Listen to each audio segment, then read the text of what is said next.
പാഠം 150. വില്ലേജ് ആഫീസിൽ നിന്നും അരങ്ങത്തേക്ക്.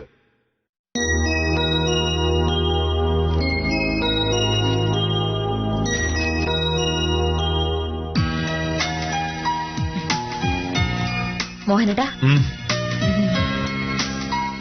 അടുത്ത ഞായറാഴ്ച മോഹനേട്ടൻ എന്താ പരിപാടി? അടുത്ത ഞായറാഴ്ചത്തെ പരിപാടി എന്താണെന്ന് ഇപ്പോഴേ പറയുന്നത് എങ്ങനെയാ? അത് അടുത്ത ശനിയാഴ്ച അറിയാം. ശരി, അടുത്ത തിങ്കളാഴ്ച എന്താ പരിപാടി? തിങ്കളാഴ്ച ആഫീസിൽ പോണം. അപ്പോ ആഫീസിൽ പോകുന്ന കാര്യമൊക്കെ നേരത്തെ തീരുമാനിക്കാം. ഒരവധി ദിവസത്തെ കാര്യം നേരത്തെ തീരുമാനിക്കാൻ പറ്റില്ല. നിനക്കിപ്പോ എന്താ വേണ്ടത്? അതെ, സദാനന്ദൻ സാറ് ടൗൺ ക്ലബിലെ മെമ്പറാ. അടുത്ത ഞായറാഴ്ച അവിടുത്തെ ക്ലബിന്റെ വാർഷികമാ.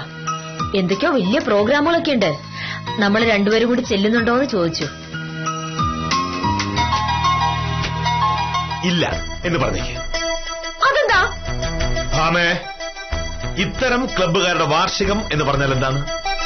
നാട്ടിലെ കുറെ കാശുകാർ, യാതൊരു വിവരവുമില്ലാത്ത കുറെ കഴുതകൾ ഒത്തുകൂടിയിരുന്ന് മണ്ടത്തരങ്ങൾ മാത്രം വിളിച്ചു പറഞ്ഞ് കള്ളും കുടിച്ച് പൊട്ടിച്ചിരിച്ചങ്ങിരിക്കും. ഈ മണ്ടന്മാരുടെ ഭാര്യമാർ കുറെ വില കൂടിയ പട്ടുസാരി ഉടുത്ത് അതുവഴി ഇങ്ങനെ ചുറ്റിത്തിരിഞ്ഞ് നടന്ന് പൊങ്ങച്ചം പറഞ്ഞങ്ങിരിക്കും.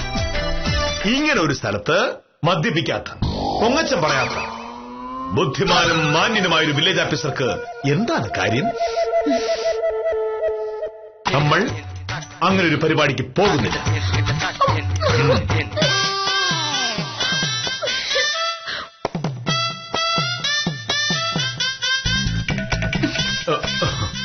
മോഹനേട്ടാ, ഇപ്പൊ ഈ പറഞ്ഞത് മുൻവിധിയാണ്. ടൗൺ ക്ലബ്ബ് സാധാരണ ക്ലബ്ബ് പോലെയല്ല. അവിടുത്തെ പ്രസിഡന്റ് സ്ഥലം MLA ആണ്. അവരുടെ സെക്രട്ടറി റിട്ടയർ ചെയ്ത ചീഫ് എഞ്ചിനീയർ ആയ രാജശേഖര സാറാണ്. എന്റെ അറിവിൽ MLA എന്തായാലും കള്ളു കുടിക്കില്ല. അതായത് മോഹനേട്ടൻ പറഞ്ഞതൊന്നും ശരിയല്ല എന്നർത്ഥം. എങ്കിലും നമ്മൾ പോകുന്നില്ല. കാരണം നമ്മൾ അംഗമല്ലാത്തൊരു ക്ലബിൽ നമ്മൾ പോകേണ്ട കാര്യമുണ്ടോ? അടുത്ത മാസം ഞങ്ങളുടെ സ്റ്റാഫ് അസോസിയേഷന്റെ ഒരു വാർഷികം നടക്കുന്നുണ്ട്. അവിടെ റവന്യൂ മന്ത്രിയും കളക്ടറും ഒക്കെ പങ്കെടുക്കുന്നുണ്ട്. നല്ല കലാപരിപാടികളൊക്കെ ഉണ്ടാവും. അന്ന് നമ്മൾ പോകും. അതായത് മോഹനേട്ടന്റെ ആഫീസുമായി ബന്ധപ്പെട്ട ഒരു ആഘോഷം നടന്നാൽ പോകാം. എന്റെ ആഫീസുമായി ബന്ധപ്പെട്ട ഒരു ആഘോഷത്തിന് മോഹനകൃഷ്ണൻ എന്ന വില്ലേജ് ഓഫീസർ വരില്ല. അങ്ങനെയെങ്കിൽ അങ്ങനെ. മോഹനേട്ടാ, ഈ ടൗൺ ക്ലബിലെ പ്രോഗ്രാമുകൾ എന്തൊക്കെയാണെന്ന് അറിയാമോ? പാട്ടും ഡാൻസും മാത്രമല്ല, കഥകളി നാടകമുണ്ട്.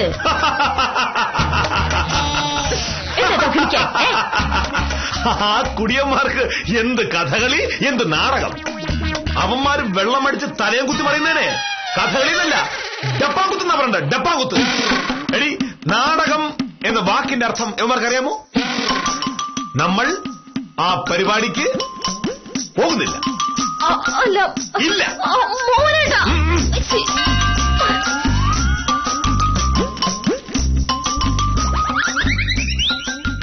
സംഭവം ടൗൺ ക്ലബ്ബുകാർക്ക് ബോധമില്ലാത്തതല്ല എന്ന് എനിക്കറിയാം. വില്ലേജ് ഓഫീസർക്ക് കലാബോധം എന്ന് പറഞ്ഞൊരു സാധനമില്ല. ജീവിതത്തിൽ ഇതുവരെ ഒരു നാടകം കണ്ടിട്ടുണ്ടോ മോഹനേട്ടൻ? നാടകം എന്താണെന്ന് അറിയാത്ത ആൾക്ക് നാടകത്തെ കളിയാക്കാൻ എന്താണ് അധികാരം? ആര് പറഞ്ഞു ഞാൻ നാടകം കണ്ടിട്ടേയില്ല എന്ന്? കഴിഞ്ഞതിന്റെ മുമ്പത്തെ വർഷം കാട്ടുംപുറം ദേവീക്ഷേത്രത്തിൽ നമ്മൾ ഒരുമിച്ച് നാടകം കാണാൻ പോയത് എനിക്ക് ഓർമ്മയില്ലേ? നല്ല ഓർമ്മയുണ്ട്. നാടകം തുടങ്ങി 2 മിനിറ്റ് കഴിഞ്ഞപ്പോൾ അമ്പലപ്പറമ്പിലിരുന്ന് കൂർക്കം വലിച്ചു. ഒടുവിൽ കൂർക്കം വലി നാടകത്തിന് ഡയലോഗിനെക്കാട്ടിലും മുകളിലായപ്പോൾ നാടകം കണ്ടുകൊണ്ടിരുന്ന ആളുകൾ പ്രശ്നമുണ്ടാക്കി. ഉടനെ മോഹനേട്ടൻ അവരോട് തർക്കിച്ചു. ഇഷ്ടമുള്ളപ്പോൾ കൂർക്കം വലിക്കാനുള്ള അവകാശം ഒരു ഇന്ത്യൻ പൗരനുണ്ടെന്ന് ന്യായവും പറഞ്ഞു. ആ ന്യായത്തിന്റെ പേരിൽ മോഹനേട്ടന് തല്ലുകൊള്ളുമെന്ന് എനിക്ക് മനസ്സിലായപ്പോൾ ഈ മോഹനകൃഷ്ണൻ വിളിച്ചുകൊണ്ട് ഇങ്ങോട്ട് പോന്നു. ഇതിനാണോ താങ്കൾ നാടകം എന്ന് വിശേഷിപ്പിച്ചത്? അത് പിന്നെ നാടകം പരമ ബോറായിരുന്നു. അതുകൊണ്ടാണ് എനിക്ക് ഉറക്കം വന്നത്. ശരി, ഇത്തവണ നമുക്ക് ടൗൺ ക്ലബിലൊന്ന് പോയി നോക്കാം. നാടകം ബോറാണെങ്കിൽ തിരിച്ചു വന്നാൽ മതിയല്ലോ. ഭമേ, ഈ നാടകം, ഗാനമേള, മിമിക്രി എന്നൊക്കെ പറയുന്നത് വേറെ ഒരു തൊഴിലില്ലാത്തവർക്ക് പറ്റുന്നതാ. നമ്മൾ അങ്ങനെയാണോ? ഞാൻ ഉത്തരവാദിത്തമുള്ളൊരു വില്ലേജ് ഓഫീസറാണ്. നീ അത്യാവശ്യം കേസൊക്കെ ഉള്ളൊരു ബാക്കിയില്ലേ? നമ്മൾ നാടകം കണ്ടു നടന്നാ മതിയോ? ഒരു പ്രവൃത്തി ദിവസം വില്ലേജ് ഓഫീസ് അടച്ചുപൂട്ടിയിട്ട് നാടകം കാണാൻ വരാനല്ലല്ലോ ഞാൻ പറഞ്ഞത്. ഒരവധി ദിവസം വൈകിട്ട് വെറും 3 മണിക്കൂർ ചെലവാക്കേണ്ട ഒരു കാര്യമാണ്. അങ്ങനെ എന്തെങ്കിലുമൊക്കെ ചെയ്യാനാണ് സർക്കാർ ആഴ്ചയിൽ ഒരു ദിവസം അവധി തന്നിരിക്കുന്നത്. അതെങ്ങനെയാണ്? നാടകമെന്നോ കഥകളിയെന്നോക്കോ മനസ്സിലാവണമെങ്കിൽ ഒരല്പമെങ്കിലും കലാബോധം എന്ന് പറഞ്ഞൊരു സാധനം വേണം. ആടാമൃഗത്തിന് എന്തോന്ന് കല? പോയി നോക്ക്. ആരാണ് പോയി നോക്ക്?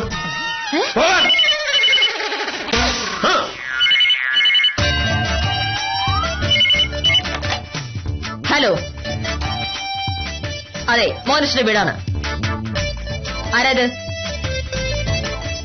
ആളിവിടെ ഇല്ല.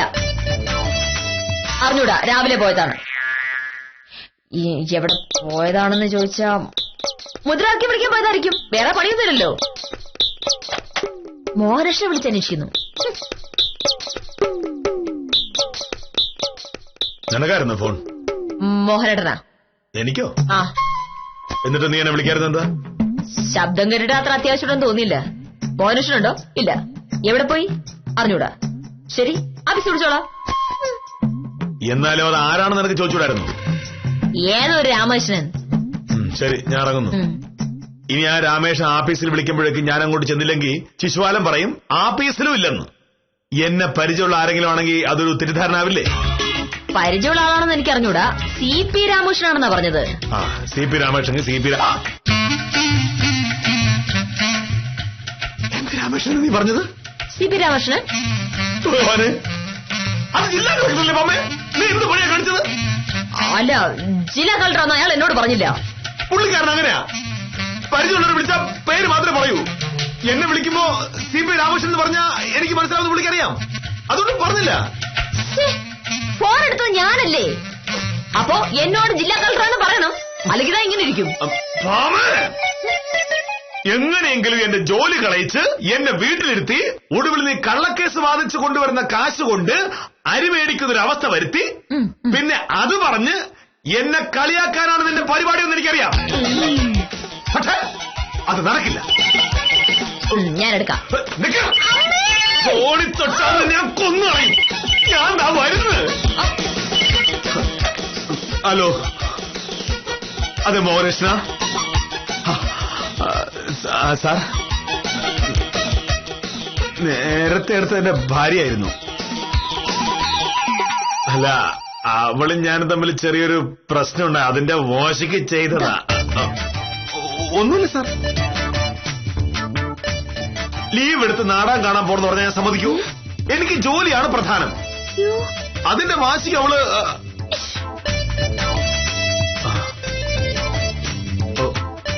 അയ്യോ സാർ, അറിയാം. നമ്മളോ? എന്തിന്? അയ്യോ സാർ, അത് അയ്യോ എനിക്കതൊന്നും അങ്ങനെ അറിയില്ല. നോക്കട്ടെ സാർ, വൈകിട്ട് ഞാൻ അങ്ങോട്ട് വിളിക്കാം. ഓ,